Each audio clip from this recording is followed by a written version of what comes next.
The voice was so soft it was almost lost amidst the elegant murmur of the restaurant, the clinking of glasses, the hushed conversations, and the instrumental music that seemed to envelop everything in a distant bubble of luxury, until that question pierced the air like an arrow straight to the heart. "Papa, can I eat with you?" Mr. Marcus Whitaker, the millionaire, slowly raised his gaze. Standing before him, with small hands clasped at her chest and large eyes filled with a mixture of hope and fear, was a street child. Her simple faded cotton dress was a little wrinkled, her rubber sandals worn, her dust-streaked braids tousled by the wind. But her eyes held something Mr. Whitaker could not ignore. On his table lay a meticulously decorated plate of gourmet jollof rice and grilled tilapia. A glass of crisp white wine sparkled under the warm lights of the garden. Everything was perfect. Everything was in its place, except for this child. And for a few seconds that felt eternal. No one breathed. Behind Mr. Whitaker, an elegant couple widened their eyes in astonishment. Another woman brought a hand to her mouth, as if witnessing something forbidden. A man muttered something about security. The atmosphere tensed, but Mr. Whitaker looked at no one else, only at her. The child spoke again, almost a whisper. "I have not eaten today, but I promise not to bother you." The silence grew heavier than gold, and in that instant, something stirred within Mr. Whitaker, something that had been dormant for a long time. But what he did not yet know was that this simple question would force him to confront a truth he had avoided his entire life, and what this child carried with her would change his destiny forever. If this story has already touched your heart, subscribe now to the channel so you do not miss any story that transforms your way of seeing the world. And before continuing, tell us in the comments from which city you are listening to this story. We want to read you. Mr. Whitaker looked at his plate again, then at the child, and instead of calling the waiter, "Oreille," he did something that left everyone speechless. He slid his chair slightly back. "Sit," he said in a low voice. The child did not move at first. She seemed not to believe it. "Really?" she asked. "Yes, but first tell me your name." "Lila." Mr. Whitaker felt a strange pressure in his chest. That name echoed from the past, echoes he had tried to silence for a long time. Lila sat carefully, as if fearing that at any moment someone would change their mind. Her hands were small, a little dirty, but they trembled more from nerves than from cold. The waiter approached hurriedly. "Sir, this is not appropriate." Mr. Whitaker raised a hand without looking at him. "Bring her a plate just like mine." The murmur around them increased. Some looked with disapproval, others with morbid curiosity, some with genuine surprise, but Mr. Whitaker kept his eyes on the child. "Where are your parents?" he asked in a serious tone. Lila lowered her gaze. "I do not have a papa and mama is sick." That sentence hit harder than any social criticism. Mr. Whitaker felt a knot in his throat. It was not guilt. It was not pity. It was recognition, because in those eyes there was something familiar, a mixture of pride and hunger, of dignity and need. "How old are you?" "5." "5?" Exactly the same age his daughter would be if he had not allowed pride to destroy his marriage long ago.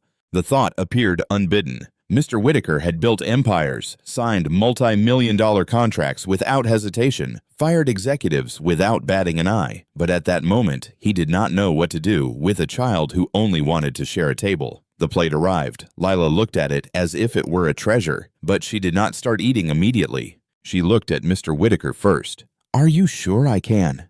Mr. Whitaker nodded, and when she took the first bite, something unexpected happened. It was not the scene. It was not the stares of others. It was not the act of charity. It was the way she closed her eyes as she tasted the food, as if it were the best gift in the world, as if she was not accustomed to it, as if every bite were a miracle. And Mr. Whitaker felt something he had not felt in a long time. Shame. Not for having money, but for never having looked beyond his own walls. "Do you always eat here?" he asked. Lila shook her head. "Only when someone lets me stay nearby. Sometimes I leave before they chase me away." Mr. Whitaker pressed his lips together. "And today, why did you come to me?" The child hesitated. She looked at him intently. "Because you look like someone I knew." Mr. Whitaker's heart skipped a beat. "Who?" "My papa," she whispered. The world seemed to stop.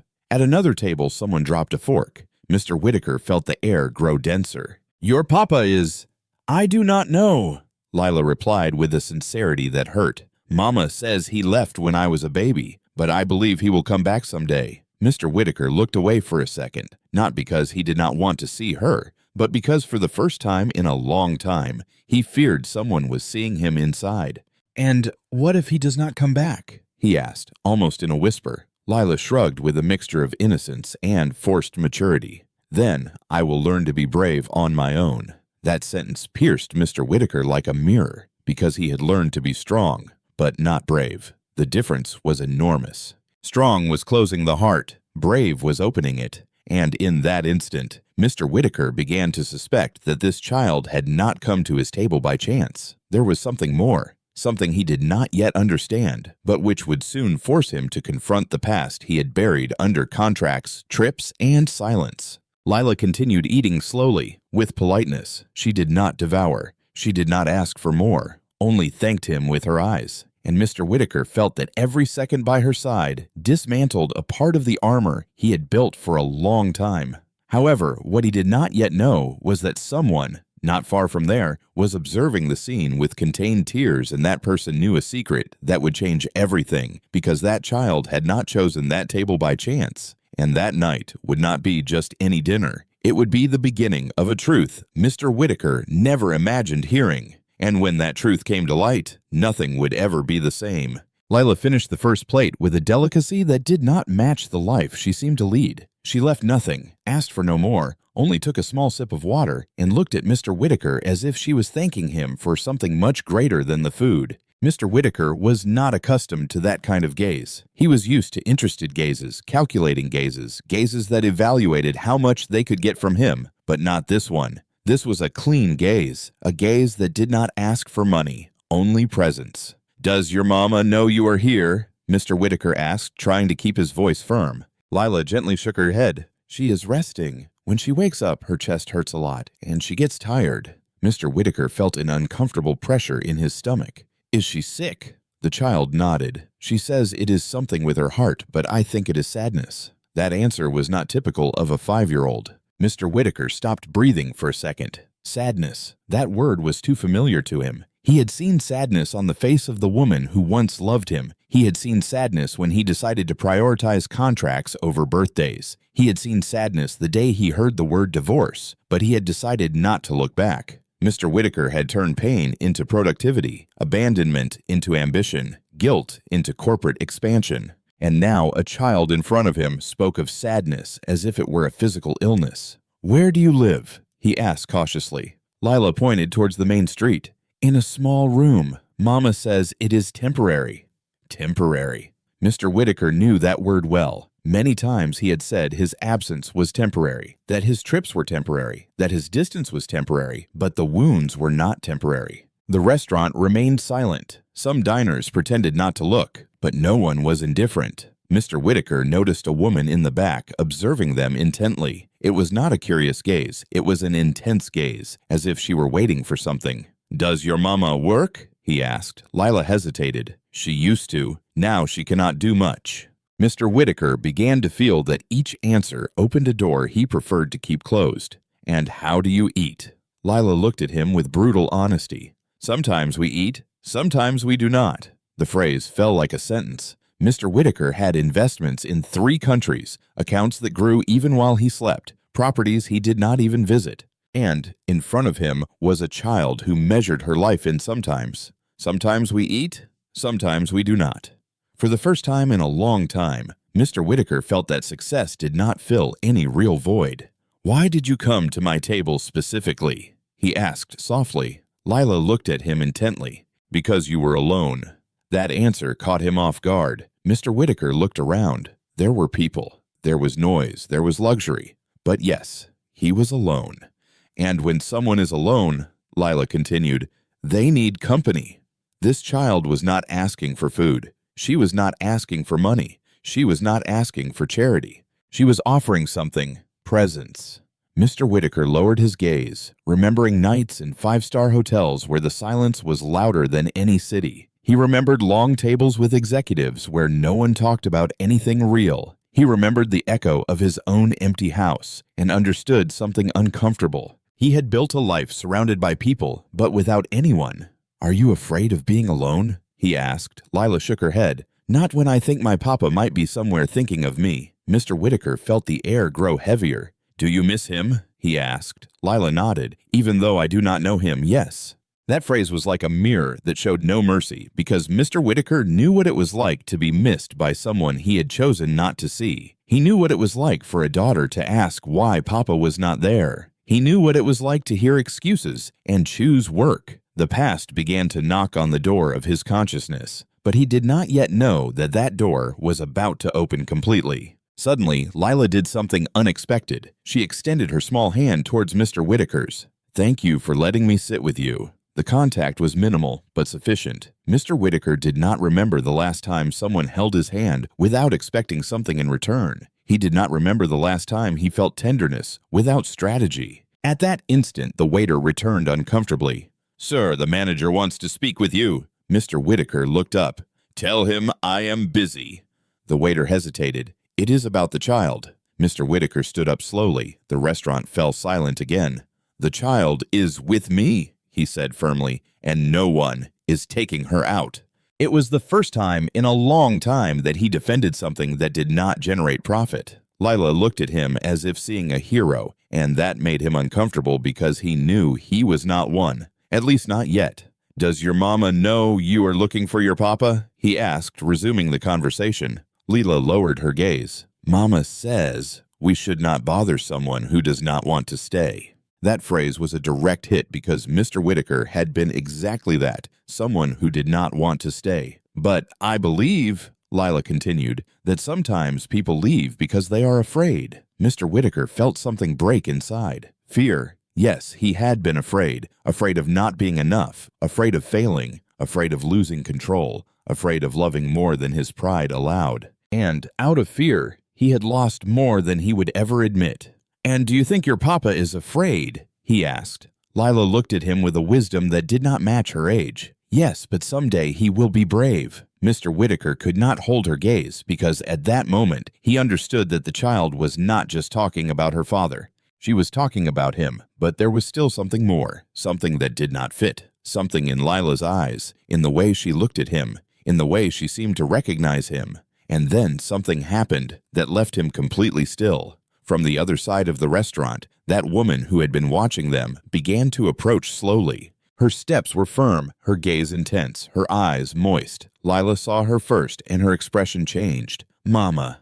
Mr. Whitaker felt the world spin a little slower. The woman stopped a few steps away. She did not seem surprised. She seemed determined. Mr. Whitaker looked up at her, and something within his memory ignited. He had seen those eyes before. He had heard that voice in another time. He had felt those hands tremble from his absence. But it could not be, not after so long. The woman breathed deeply. "I never thought I would find you like this someday," she said with a contained voice. Mr. Whitaker felt that the past he had buried with so much effort had just sat down in front of him in the form of truth. And what he was about to hear would change everything he thought he knew about that child and about himself. The restaurant seemed to have ceased to exist. The sound of cutlery, the soft music, the elegant conversations, everything was suspended in a kind of invisible silence when Lila's mother stopped in front of the table.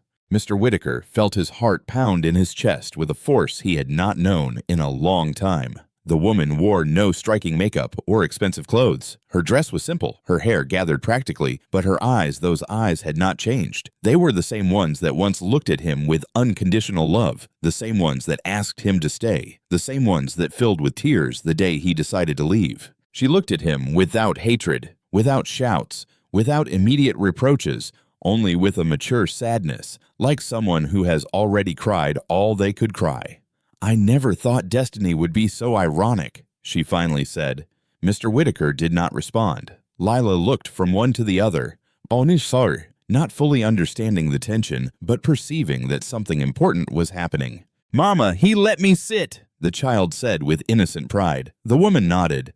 "I saw him." Mr. Whitaker felt the pieces beginning to fit, but he resisted accepting what his intuition was already screaming. "Do we know each other?" he asked, though deep down he knew the answer. The woman looked at him intently. "More than you imagine." The air grew denser. Mr. Whitaker slowly stood up. His mind traveled backward to a stage he had decided to erase, to a small apartment where love was greater than money, to promises made without lawyers, to a woman who believed in him when he had nothing. But he did have something: ambition. And when ambition began to grow, so did the distance.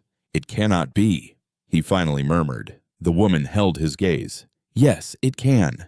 Lila watched them with curiosity. "Mama, do you know him?" The woman took a deep breath before answering. "Yes, daughter." Mr. Whitaker felt the ground disappear beneath his feet. The past was not knocking on the door. The past was sitting in front of him. He tried to speak, but the words would not come out. The woman took another step closer. "You left without looking back," she said with a firm but controlled voice. "You said it was temporary. You said you needed to grow. You said you would come back when everything was stable." Mr. Whitaker closed his eyes for an instant. Every phrase was an echo of decisions he had justified for a long time. "And while you grew," she continued, "I learned to survive." The restaurant remained silent. No one dared to interrupt. Lila looked at her mother, then at Mr. Whitaker. "Is it him?" she asked with a thin voice. The woman did not answer immediately. She looked directly into Mr. Whitaker's eyes. "You tell her." That challenge was more powerful than any accusation. Mr. Whitaker felt that pride, that armor that had protected him for so long, was beginning to crack. He looked at Lila, those eyes, that way of tilting her head, that expression when she smiled shyly. There was something undeniable, something he could no longer ignore. "I did not know," he whispered. The woman did not raise her voice. "You did not ask." That phrase was more painful than any shout because it was true. He did not ask. He did not call. He did not come back. He did not investigate. He did not want to know. He had chosen the comfort of ignorance. "Mama," Lila gently tugged at her dress. "Is he my papa?"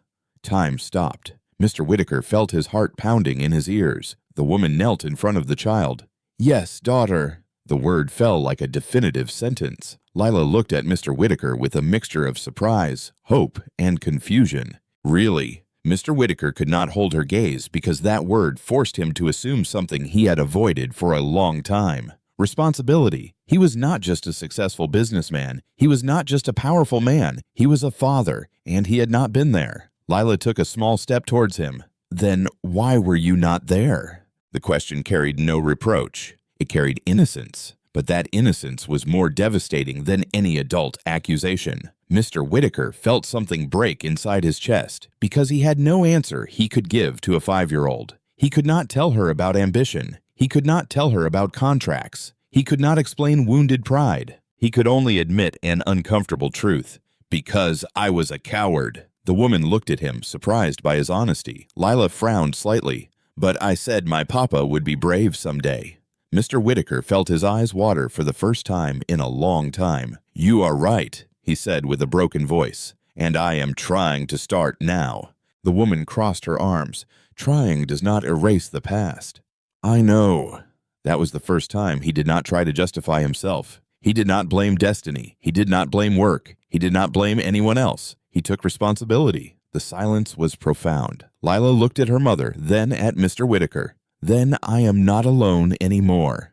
That question was like a light cutting through the darkness. Mr. Whitaker knelt down to her level. "You never should have been." The woman looked away for a moment, containing emotions she had learned to repress. "She does not know everything," she finally said. "She does not know the nights without food. She does not know about the medical appointments I could not afford. She does not know that my heart does not just hurt from illness, but from abandonment." Mr. Whitaker felt each word was a mirror of his decisions. "Are you sick?" he asked with genuine concern. She nodded. "I need surgery, but I did not come to ask you for anything." That sentence hit him even harder. There was no demand, no manipulation, only truth. "I did not know anything," he repeated, though he already understood that that phrase would not absolve him. "You did not want to know," she corrected softly. Lila looked at Mr. Whitaker's face as if trying to memorize every detail. "You look like me," she said with a small smile. Mr. Whitaker felt that affirmation was both a gift and a responsibility. The restaurant slowly began to recover its sounds, but the table remained a world apart. "Where do you live?" he asked. The woman hesitated. Pride still existed. "I do not want your pity." "It is not pity," he replied firmly. "It is responsibility." The difference was enormous. The woman studied him intently. He was not looking for money. He was looking for truth. "If you are going to enter her life," she finally said, You cannot do it like someone signing a contract. You cannot show up today and disappear tomorrow. Mr. Whitaker felt the weight of each word because he knew that was his tendency. I do not want to disappear again, he said with honesty. Lila took his hand again. Then stay. 3 words so simple, so powerful. Mr. Whitaker understood that this night was not chance, not charity, not coincidence. It was confrontation. Destiny had not led him to that table to pay for a dinner. It had led him to pay an emotional debt. But there was still something more, something the woman had not yet said, something that was still hidden. And when that last truth came to light, Mr. Whitaker would have to decide if he was willing to lose his pride or lose everything again, because the real test would not be recognizing his daughter. It would be demonstrating that he could be the father she deserved, and that decision was about to arrive. The silence that followed Lila's words was not uncomfortable. It was decisive. Mr. Whitaker remained crouched in front of his daughter, feeling the weight of that small hand in his. It was not a fragile hand. It was a hand that had learned to hold itself up too soon. Lila's mother remained standing, observing him with a mixture of caution and weariness. There was no hatred in her gaze, but no trust either. There was something more complex, a silent evaluation. She was not seeing the man who had knelt before her daughter. She was seeing the man who once promised to stay. If you really want to be in her life, she finally said with a firm but serene voice, you cannot do it halfway. Mr. Whitaker slowly stood up. He no longer felt like the owner of an empire. He felt like a man facing a moral examination. I do not want to do it halfway, he responded. She looked at him with depth. Then listen to me carefully. Lila watched them in silence, perceiving that something important was about to be defined. I am not going to accept money without commitment, her mother continued. I am not going to allow you to appear as a hero for one night and disappear when the emotion passes. Mr. Whitaker did not interrupt. She does not need a sponsor, she added. She needs a father. Those words embedded themselves with surgical precision in Mr. Whitaker's chest. For a long time he had solved problems by signing checks. He had fixed mistakes by paying compensation. He had bought silence, loyalty, and opportunities. But this was not a financial negotiation. It was a test of character. What do you need from me? He finally asked. She did not hesitate. Presence. The word resonated with unexpected force. Presence at medical appointments. Presence on difficult nights. Presence when she asks why you were not here before. Presence when she is afraid. Mr. Whitaker felt each phrase disarm a part of his ego. And if you decide to leave again, she continued, you will not just break her, you will break me again.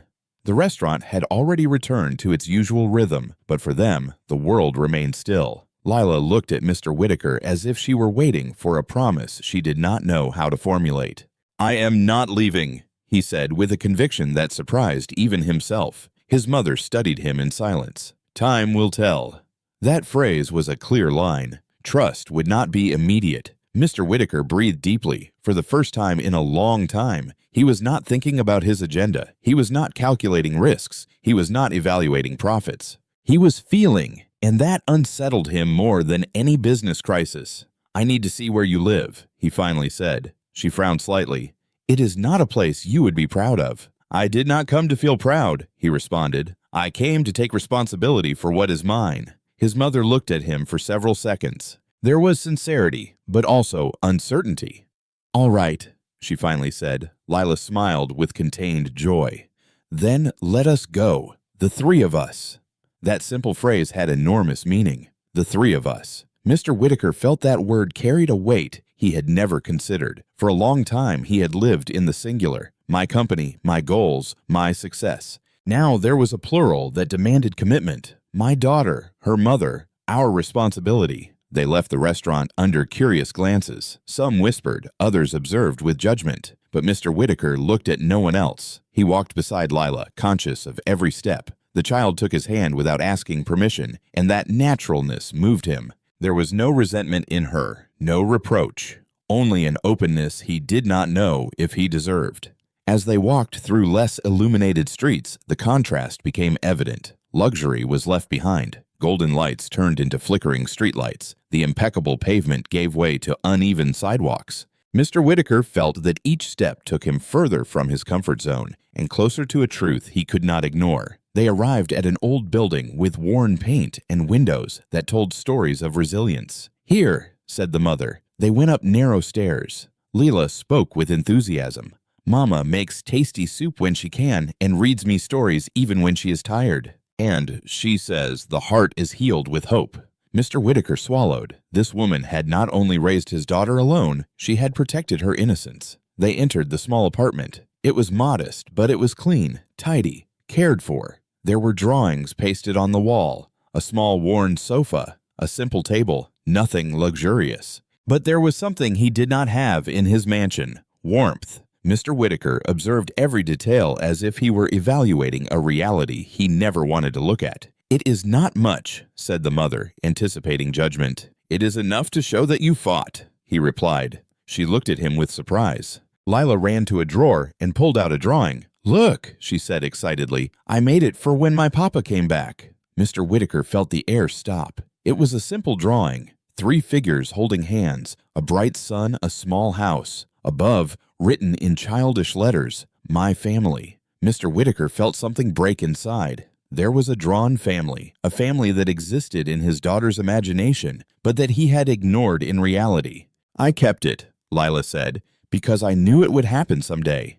Mr. Whitaker could not speak for a few seconds. His mother watched him, not trying to move him. She was trying to understand if he was grasping the magnitude of what he had lost. "You need an operation," he finally said, returning to the pending conversation. She nodded. "Yes, and it is not cheap." "I will take care of it." She gently raised her hand. "I do not just want you to pay." Mr. Whitaker looked at her, understanding what she was really asking. "I want you to be in the waiting room. I want you to explain to your daughter why Mama is going into surgery. I want that if something goes wrong, she will not be alone." Mr. Whitaker felt each word forced him to leave his old self behind. He could not solve that with money, only with real commitment. "I will be there," he said. She held his gaze. "Then start now."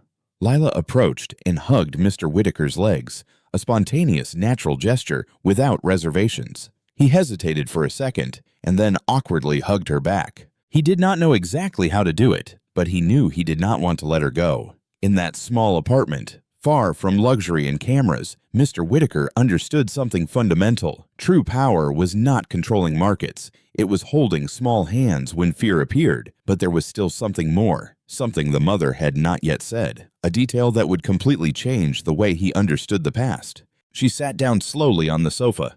"There is something you need to know." Mr. Whitaker looked at her intently. "When I left the hospital the day she was born, I tried to call you." Mr. Whitaker frowned. "I never received that call." She nodded. "I know, because someone blocked my number." The silence was immediate. "What do you mean?" She breathed deeply. "Your assistant at the time told me you did not want to know anything, that you were focused on an important business, that I should not insist." Mr. Whitaker felt his blood run cold. He vaguely remembered that time, a crucial negotiation, an international trip, a series of filters on his phone to avoid distractions. "I never asked for that," he whispered. She looked at him with a mixture of sadness and resignation.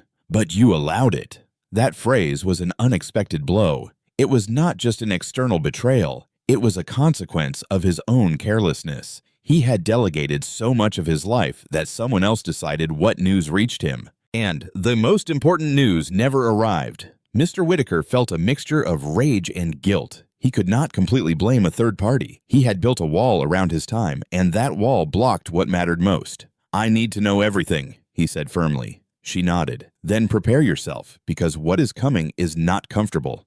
Mr. Whitaker understood that the true story was just beginning. It was not just a reunion. It was not just a discovered daughter. It was a chain of ill-made decisions, a series of silences, a parallel life that grew without him. And now he would have to decide if he was willing to rebuild from the foundations, because loving would not be enough. He would have to prove it, and the test was just beginning. The small apartment fell silent after that revelation. The number was blocked. The phrase continued to resonate in Mr. Whitaker's mind like an uncomfortable echo he could not turn off. For a long time, he had believed that she had simply disappeared, that she had decided to move on with her life without him, that the silence was not casual. It was a consequence of a life so shielded that not even the birth of his daughter managed to break through the filters he himself had created. I need to understand everything. Lila's mother sat carefully on the sofa as if her body carried more weight than it appeared. The day she was born, she began. I tried to call you more than 10 times. Mr. Whitaker closed his eyes for an instant. 10 times, 10 opportunities that never reached him.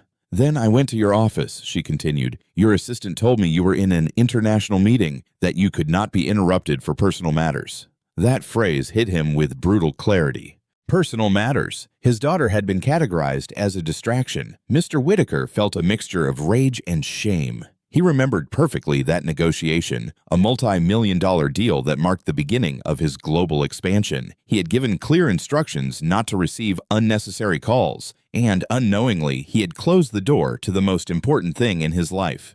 I did not know you were pregnant, he whispered. She looked at him with a mixture of disbelief and sadness. I told you before you left. He shook his head slightly. I do not remember. She nodded with painful serenity. Because you were already thinking about your next trip. The silence was heavy. There were no shouts, no exaggerated drama, just a raw truth. Mr. Whitaker understood that it was not a conspiracy. It was not solely the fault of an ambitious assistant or a cold system. It was the result of misplaced priorities. When I understood you were not coming back, she continued, I decided not to chase you anymore. I did not want my daughter to grow up feeling her father did not choose her. Mr. Whitaker felt his heart clench because that was exactly the reality. He had not chosen her, not because he did not want her, but because he never knew he should. But the effect was the same. Absence.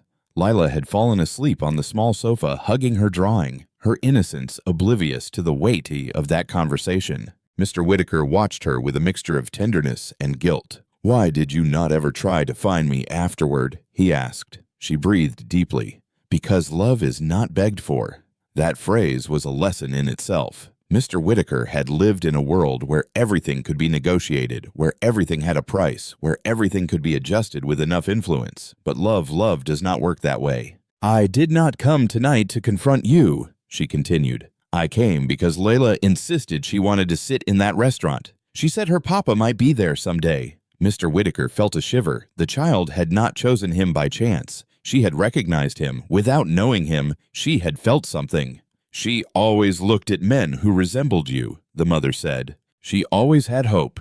Mr. Whitaker clenched his fists. There was a part of him that wanted to rewind time, go back to the day he decided to leave, go back to the moment he chose the contract instead of the conversation. But time does not negotiate, and he knew that better than anyone. When did you find out you were sick? He asked, carefully. She lowered her gaze to her hands. Some time ago, heart problems. I need surgery soon.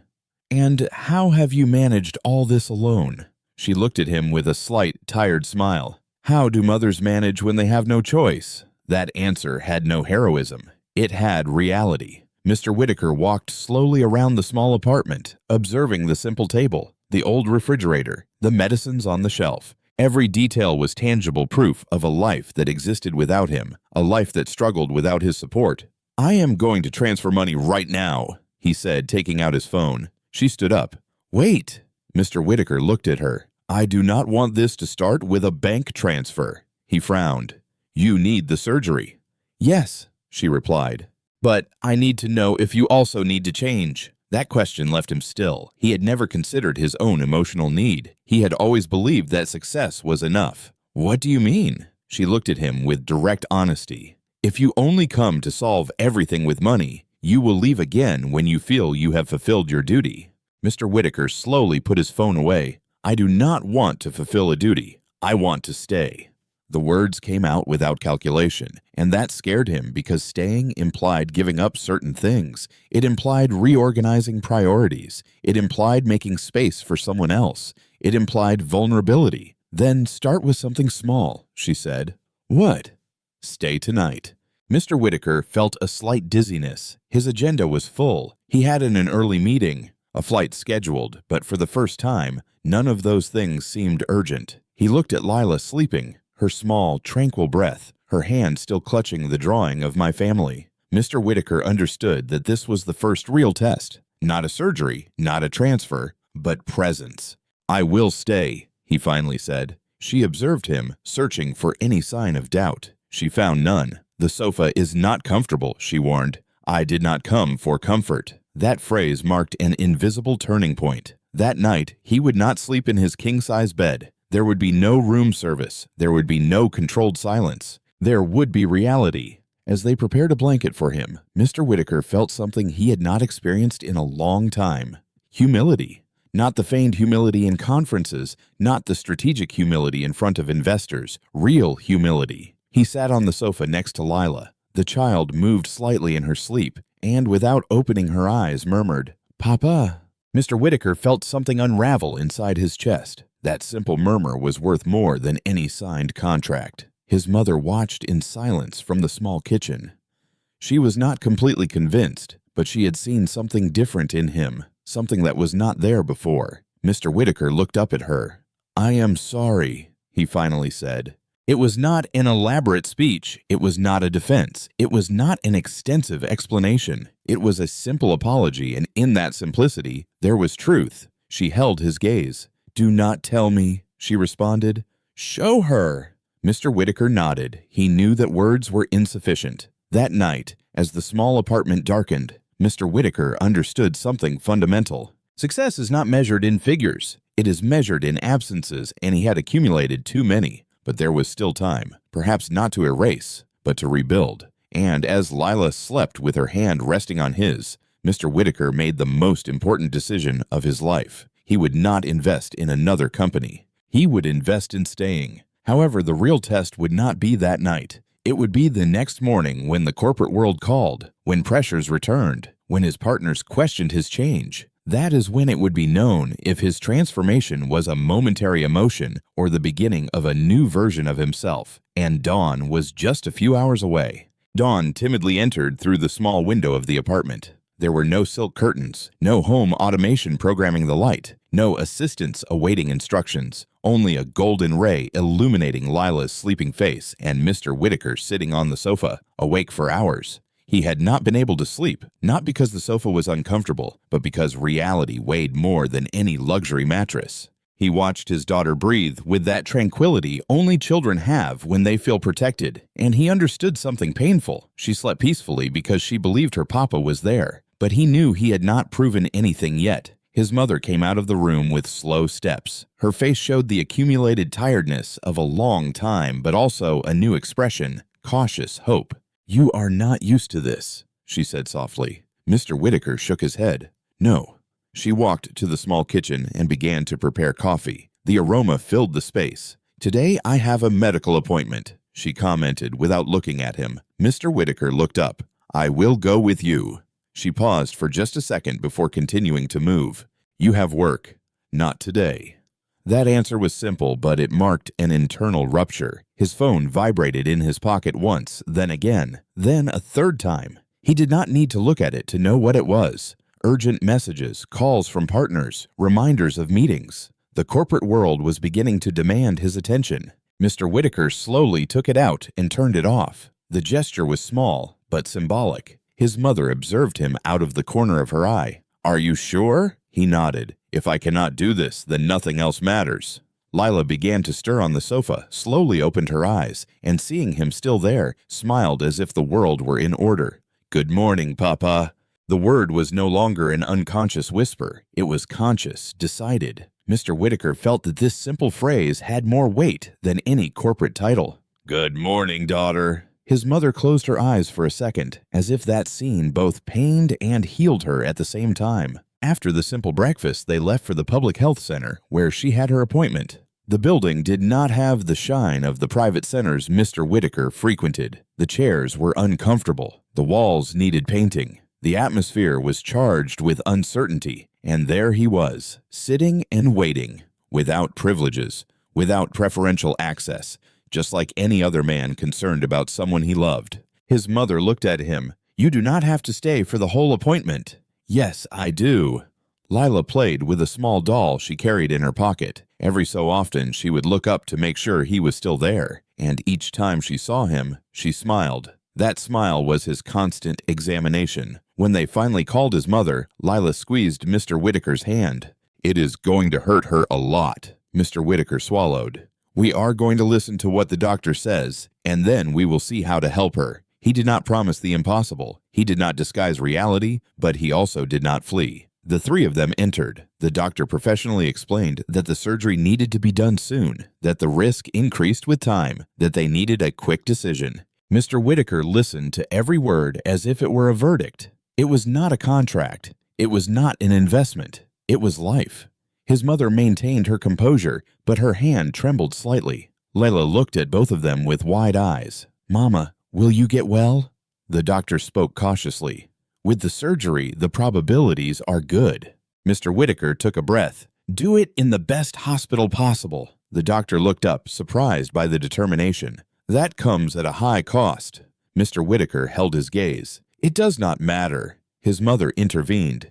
"It does matter." Mr. Whitaker looked at her. "I am not buying absolution," he said firmly. "I am doing what I should have done from the beginning." She held his gaze for a few seconds and nodded. The decision was made, but the real test came at that instant. His phone, which he had turned off, began to vibrate again when he turned it on to make a transfer. Dozens of messages, a critical meeting brought forward, an investment that depended on his physical presence. One of his partners wrote, "If you are not here today, we lose the deal." Mr. Whitaker felt the old reflex try to activate, that impulse to run, to prioritize business, to say, "This cannot wait." But this time, something was different. He looked at Lila. She was drawing on a piece of paper from the clinic. There were three figures again holding hands, and this time, the father figure was closer. Mr. Whitaker understood that this was the true negotiation, not with partners, not with markets, but with his own coherence. He picked up the phone, wrote a brief message, "I will not be there. Family priority." He sent it. Immediate silence in the chat. Then an incredulous reply. "Since when?" Mr. Whitaker left the phone on the table. He did not say it aloud, but he felt it. His mother observed the gesture. "You just lost millions," she said calmly. Mr. Whitaker looked at her. "I already lost the past. That was more expensive." She did not respond, but something in her expression changed. Respect. When they left the clinic, the air seemed different, not because the problems were resolved, but because the direction had changed. They walked in silence for a few minutes. Lila held both their hands. An imperfect family, but trying to be real. "Will you stay when Mama goes to the hospital?" the child asked. Mr. Whitaker knelt down in front of her. "I will not go anywhere." His mother observed him intently. She knew that words were easy. The difficult part would be upholding them over time. But she had seen something new that morning. She had seen renunciation. She had seen choice. She had seen coherence. And that was not easily faked. That night, as they returned to the apartment, Mr. Whitaker felt something he had never experienced in a boardroom. Fear. Not fear of losing money. Not fear of failing publicly, but fear of failing as a father again. That fear did not paralyze him. It propelled him. They sat down for a simple dinner. Lila spoke excitedly about school, about a friend, about a story she wanted him to hear. Mr. Whitaker listened with absolute attention. He did not interrupt. He did not look at his watch. He did not check messages presence. His mother watched him from the kitchen. There was still pain. There were open wounds, but there was also something unexpected. Hope. When Lila went to sleep, the apartment fell silent. Mr. Whitaker and the mother sat facing each other. "This does not erase the past," she said softly. "I know. And I do not forgive you yet." He nodded. "I did not come to ask for immediate forgiveness." She looked at him with intensity. "And I came to see if you could stay." Mr. Whitaker breathed deeply. "I do not know how to do it perfectly, but I want to learn." The sincerity was new in him, without strategy, without a prepared speech. Just truth. She nodded slowly. "Then let us start tomorrow." Mr. Whitaker understood that reconstruction would not be a single event. It would be a day-by-day, choice-by-choice process. And as he looked at the small room where Lila slept peacefully, he understood that the greatest wealth he had ignored for a long time was just a few steps away. But something was still missing. The surgery, the recovery, the adaptation, and a final test that would challenge his transformation. Because the outside world would not easily accept his change, and soon he would have to defend this new priority against those who never understood the value of staying. The most difficult battle would not be against the past. It would be against the old version of himself, and that battle was just beginning. The surgery was scheduled soon. The days that seemed like little time to the world, but an eternity for someone who was trying to rebuild what he had destroyed with absence. Mr. Whitaker did not return to his mansion that week. He canceled meetings, delegated decisions, reorganized his agenda. His partners began to worry. Some called directly, others sent ambiguous messages. One even showed up unannounced outside the modest building where he now spent most of his time. "What are you doing?" this incredulous partner asked him, looking around with obvious discomfort. Mr. Whitaker held his gaze without hesitation. "What I should have done a long time ago." The partner frowned. "You are risking enormous investments for a personal situation." Mr. Whitaker breathed deeply. Before, that phrase would have made him react. He would have felt questioned. He would have defended his position with figures and arguments, but now he did not need to convince anyone. "It is not a personal situation," he replied with calm firmness. "It is my daughter." The partner remained silent for a few seconds. "You never spoke of a daughter." Mr. Whitaker held his gaze. "I was never there for her." The silence was uncomfortable. The partner tried one last push. "The market does not wait. If you miss this opportunity, it might not come back." Mr. Whitaker looked towards the apartment window where Lila was drawing with absolute concentration. "Some opportunities never come back," he finally said. "I already lost her once." The partner understood that he would not change his decision and left. Mr. Whitaker closed the door calmly. That was the real test, not the surgery, not the money. It was upholding his choice in front of the world that had always defined him. That night, while helping Lila with schoolwork, the child looked up. "Will you leave when Mama goes to the hospital?" Mr. Whitaker put the pencil down on the table. "No, even if work calls you." The question was innocent, but pointed. Mr. Whitaker smiled softly. "Work can wait." Lila tilted her head. "Mama says adults sometimes say that, but do not always keep their word." Mr. Whitaker felt the pang. It was not an accusation. It was experience. "Then look at me," he said, "and you decide if I will keep it." Lila watched him for a few seconds as if evaluating his sincerity, and then smiled. "I believe you." That trust moved him more than any corporate pressure because it was fragile and could easily break. The days passed between medical appointments, preparations, and simple moments. Mr. Whitaker learned to prepare simple breakfast. He learned to read stories with exaggerated intonation. He learned to listen to stories without looking at the clock. Every gesture seemed small, but for him, it was revolutionary. His mother observed everything with caution. One night, while Lila slept, they sat face to face. "I did not think you would stay," she admitted. "Neither did I," he replied with honesty. She looked at him intently. "What changed?" Mr. Whitaker took a few seconds to respond. "I discovered that everything I built had no meaning if I did not know who I was building it for." She lowered her gaze. "You always wanted to win." He nodded. "But I did not understand that winning also meant staying." That phrase hung in the air. The surgery came. The hospital was modern, thanks to Mr. Whitaker's decision to transfer her to a specialized center. His mother was outwardly calm, but her hands revealed fear. Lila held Mr. Whitaker's hand tightly. "It is going to hurt her a lot." Mr. Whitaker knelt to her level. "The doctors know what they are doing, and I will be here the whole time." His mother looked at him before entering the operating room. There were no grand speeches, just a look laden with history. "Do not leave her alone," she said. "Never again," he replied. The door closed. The waiting began. Hours that felt like days. Mr. Whitaker did not look at his phone, did not check emails, did not answer messages. He sat beside Lila, explaining what he could without lying. He told her stories, talked about stars, promised her that no matter what happened, she would not be alone. In the midst of the wait, his phone vibrated insistently. It was the same critical negotiation he had postponed. A final message appeared. "Last chance. Confirm your presence now." Mr. Whitaker looked at the screen. That decision would define not only his career, but his coherence. He looked at Lila. The child was leaning on his shoulder, trying to be brave.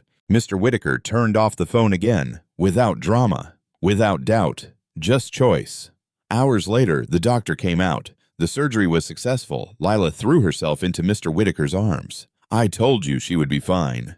Mr. Whitaker felt tears he could not hold back. They were not tears of guilt. They were tears of relief. His mother was moved to recovery. When they could finally see her, Mr. Whitaker held her hand. "It went well," he whispered. She slowly opened her eyes, looked at him. And for the first time in a long time, she did not see distance. She saw presence. Days later, while she was recovering at home, something unexpected happened. A letter arrived at the apartment. It was from one of his main partners. It said that despite his absence, they decided to maintain the agreement, that his stance on family had generated unexpected respect, that even investors valued leaders with clear principles. Mr. Whitaker read the letter in silence. He did not expect that consequence, but he understood something profound. When you choose what is right, the world might take time to understand, but it ends up respecting it. Leela approached. "Is it from work?" He nodded. "Are they going to scold you?" Mr. Whitaker smiled. "No, this time." The child hugged him. "Then you won." Mr. Whitaker looked at her with tenderness. "Yes, but not because of work." She frowned with curiosity. "Then why?" He held her with firmness and gentleness at the same time.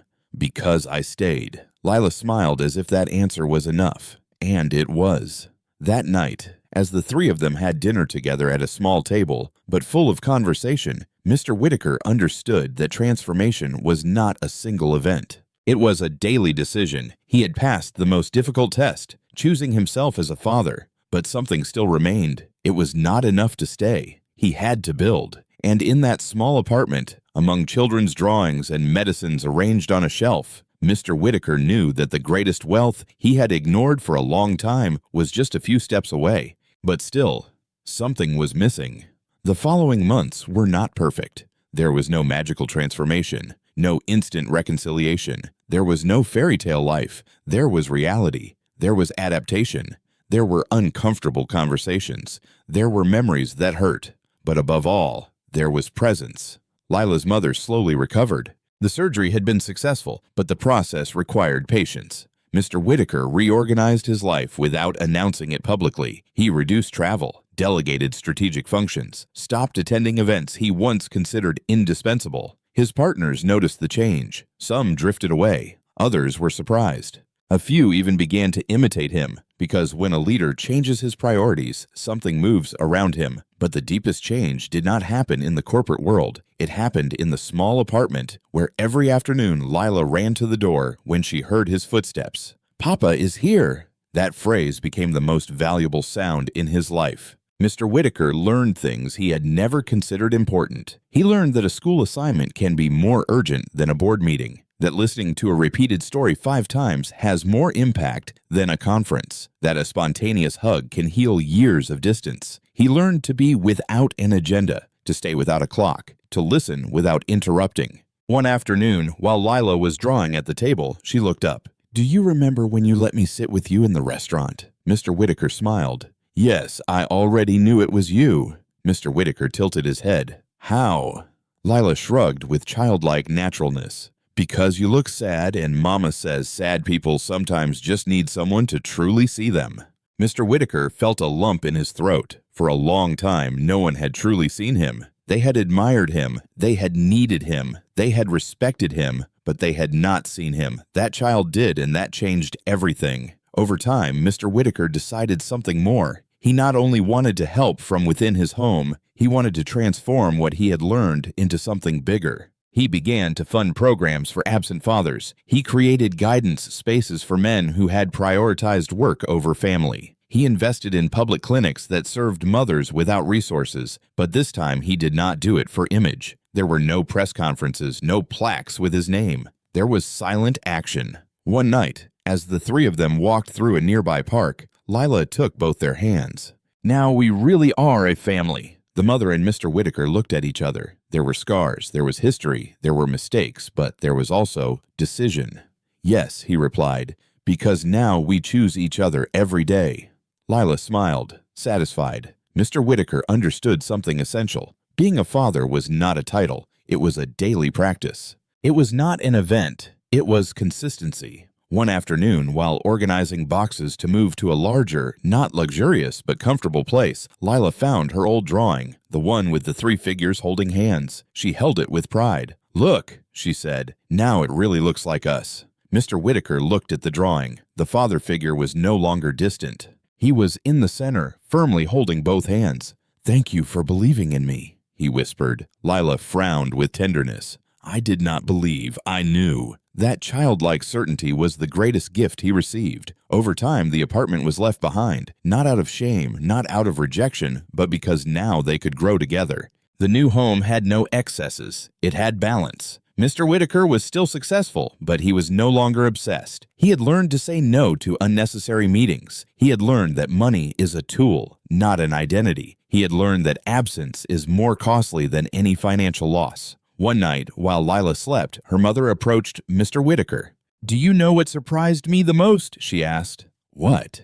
"That you did not try to defend yourself when you learned the truth." Mr. Whitaker breathed deeply because there was no possible defense. She nodded. And that is what changed everything. Humility was not weakness, it was maturity. Mr. Whitaker understood that true leadership is not exercised in boardrooms. It is exercised in intimate decisions, in staying when it is easier to leave, in listening when it is more comfortable to ignore, in taking responsibility when it is tempting to justify. Later, when Lila was older, a teacher asked her to write an essay about the person who had surprised her most in her life. Lila wrote, "My papa surprised me because he decided to stay. He did not talk about money. He did not talk about businesses. He did not talk about gifts. He talked about presence."